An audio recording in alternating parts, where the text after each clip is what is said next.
us a new Nigeria. And may I announce to you today that God is indeed ready to take us to the promised land, this new Nigeria that He has promised. We must remember that God, the Almighty God, is the builder of nations, that God controls the destinies of nations and its peoples. Psalm 24 verse 1 says that the earth is the Lord's, and all of its fullness, the world and those who dwell therein.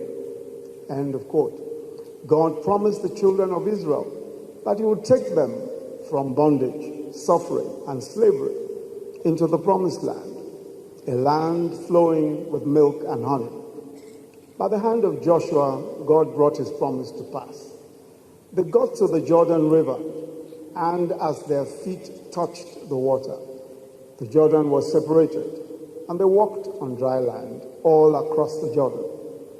They got to Jericho, a well-fortified city, and they did not fire a shot.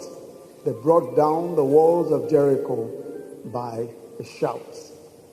Thereafter, when they were about to take the promised land, after Moses had asked that some go and spy out the land, some of those who spied the land came back and said it will be impossible to take the city. It will be impossible to enter the promised land. The problems were gigantic, the issues too many.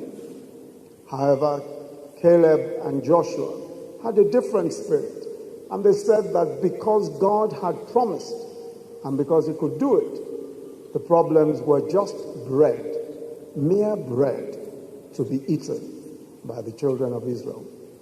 God has also promised us a new Nigeria, a peaceful Nigeria, a prosperous Nigeria, a Nigeria where justice and equity and fairness shall prevail, a united Nigeria, where the different tribes and tongues are not wedges of separation, but the joyful textures of our togetherness.